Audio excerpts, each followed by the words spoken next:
ધોરણ 2 વિષય ગુજરાતી। નમસ્તે વિદ્યાર્થી મિત્રો, સૌને મારા જય શ્રી કૃષ્ણ। આજે આપણે ધોરણ 2માં વિષય ગુજરાતીનો અભ્યાસ કરીશું। તો ચાલો જોઈએ। આજે આપણે ગુજરાતીમાં પાઠ 7 આમ પણ હોય વિશે સમજ મેળવીશું। પાઠ 7 આમ પણ હોય। તો ચાલો જોઈએ। આગળથી વાંચો, પાછળથી વાંચો। આગળથી વાંચો, પાછળથી વાંચો। અહીં આપેલા શબ્દો આગળથી વાંચો કે પાછળથી વાંચો, પર બંનેનો ઉચ્ચાર સરખો જ થાય છે। કાકા, કાકા, આમ આગળથી અને પાછળથી ઉચ્ચાર તેનો સરખો થાય। કાકા, કાકા। મામા, મામા। દાદા, દાદા। નાના, નાના। કડક, કડક। સરસ, સરસ। દરડ, દરડ। કનક, કનક। નમન, નમન। નયન, નયન। મરમ, મરમ। નવીન, નવીન। તરત, તરત। મલમ, મલમ। કઠક, કઠક।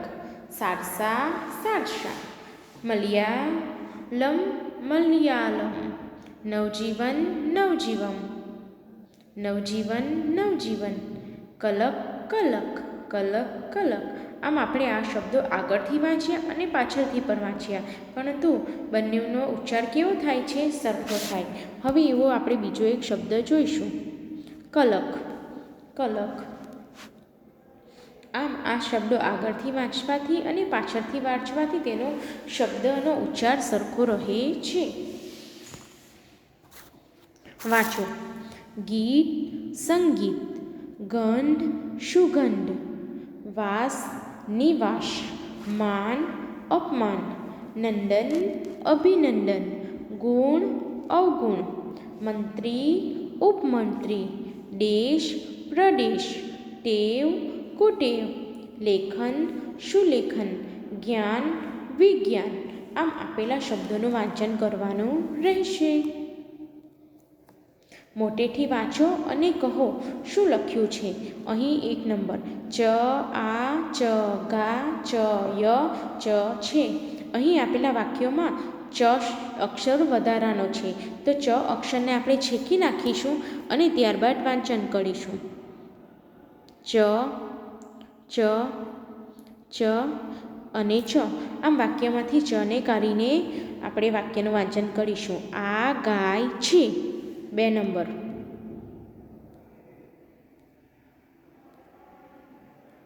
ચને છેકીને આપણે વાક્ય વાંચીશું। તે ઘાસ ખાય છે, તે ઘાસ ખાય છે, 3। ચને છેકી નાખીશું।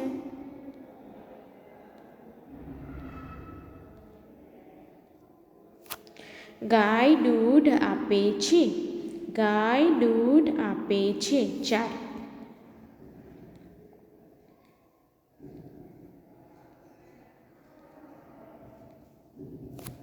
મને દૂધ ભાવે છે। આમ આપેલો વાક્યોમાં ચ મૂળાક્ષરને છેકીને વાક્યનું વાંચન કરવાનું રહેશે। આ ગાય છે, તે ઘાસ ખાય છે। ગાય દૂધ આપે છે, મને દૂધ ભાવે છે। વધારાના અક્ષરો દૂર કરી ફરીથી લખો। આ દુકાન આ છે। અહીં આપણે આને દૂર કરીને વાક્ય બનાવીશું। આ દુકાન છે, આ દુકાન છે। માચરું, નાચમ, નીચલું, હચતું। અહીં ચને દૂર કરીને લખીશું। મારું નામ નીલુ હતું, મારું નામ નીલુ હતું। અહીં આપણે ચને દૂર કરવાનો રહેશે। 3 નંબર, બાજસુરીનો, રોટસુલો, તૈયાસુર, થયો શું। અહીં આપણે સુને દૂર કરીશું, તો વાક્ય બનશે બાજરીનો રોટલો તૈયાર થયો। આ દુકાન છે, મારું નામ નીલુ હતું, બાજરીનો રોટલો તૈયાર થયો। 4, પ્રકોવરિતયો, પ્રરો, વ્રત, ટ્રલામાં, પ્રબેવઠો, પ્રહવટો। અહીં આપણે પ્ર અને વ્રને દૂર કરીશું તો વાક્ય બનશે ગોરિયો રોટલામાં બેઠો હતો. અહીં આપણે પ્ર અને વ્રને દૂર કરવાના રહેશે તો વાક્ય બનશે ગોરિયો રોટલામાં બેઠો હતો. અહીં શા અને ડીને દૂર કરવાના રહેશે તો વાક્ય બનશે હું બીજા ધોરણમાં ભણું છું. હું બીજા ધોરણમાં ભણું છું. અહીં શા અને ડી અક્ષરને આપણે દૂર કર્યા. ચ કુ અહીં આપણે ચને દૂર કરીશું તો બનશે કૂતરો દોડે છે. કૂતરો દોડે છે. ગોરિયો રોટલામાં બેઠો હતો. હું બીજા ધોરણમાં ભણું છું. કૂતરો દોડે છે. સૂચના મુજબ કરો. કથી શરૂ થતા શબ્દો યાદ કરીને લખો. આપણે કથી શરૂ થતા શબ્દો લખીશું. કેરી, કાગર, કાકા, કાળું, કાપી, કાચ, કાલ, કાબર, કદમ, કમર, કલમ, કાગડો. હવે આપણે ક પરથી આપેલા ઉદાહરણોમાંથી વાક્ય બનાવીશું. જે ક પરથી શબ્દો આપેલા છે તેના પરથી આપણે વાક્ય બનાવીશું. કાકાએ કેરી કાપી. કાકાએ કાગળથી કેરી કાપી. કાકાએ કાગળથી કાચની કેરી કાપી. કાગડાએ કેરી કાગળથી કાપી. કાબરે કાળું કમર જોયું. આમ ક પરથી આપણે શબ્દો બનાવ્યા એના ઉપરથી આપણે વાક્યો બનાવવાના રહેશે. પ પરથી શરૂ થતા શબ્દો યાદ કરીને લખો. પાન, પાક, પવન, પતંગ, પાપડ, પાડર, પેન, પાણી, પાઘડી, પાટલી, પૂનમ, પીપુડી. હવે આપણે આ શબ્દોનો ઉપયોગ કરીને વાક્યો બનાવીશું. પવને પાણીમાં પોપટ પાડ્યો. પવને પાણીમાં પોપટ પાડ્યો. પવને પોપટને પાઘડી પહેરાવી. પાઘડી પહેરી પોપટ પાટણ પહોંચ્યો. મથી શરૂ થતા શબ્દો યાદ કરીને લખો.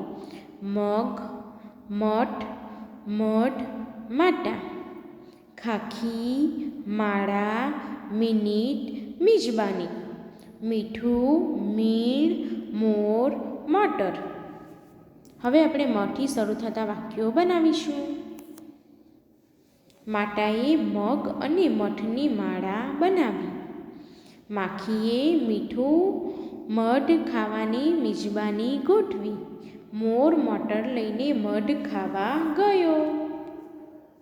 ટુકડા ભેગા કરી વાક્યો બનાવો. 1 નંબર પંખી ટહુકે છે ઝાડ પર. તો આ વાક્યને આપણે યોગ્ય ક્રમમાં ગોઠવીશું. તો વાક્ય બનશે ઝાડ ઉપર પંખી ટહુકે છે. ઝાડ ઉપર પંખી ટહુકે છે. 2 નંબર આકાશમાં ચગે છે પતંગ ઊંચે. તો વાક્ય બનશે પતંગ ઊંચે આકાશમાં ચગે છે. પતંગ ઊંચે આકાશમાં ચગે છે. 3 નંબર કોથળામાંથી કાઢી બાજરી. તો વાક્ય બનશે કોથળામાંથી બાજરી કાઢી. કોથળામાંથી બાજરી કાઢી.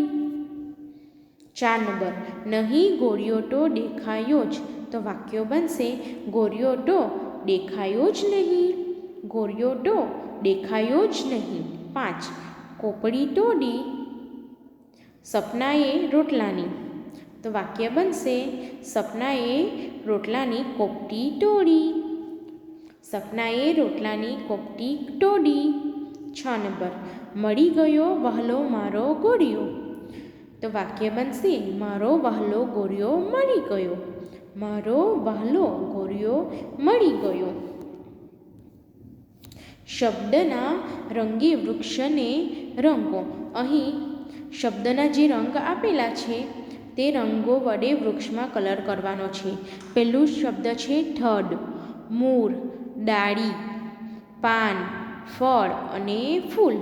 તો થડમાં કયો કલર આપેલો છે? કથ્થઈ. તો થડમાં આપણે કથ્થઈ રંગ પૂરવાનો રહેશે. મૂળમાં આપેલો છે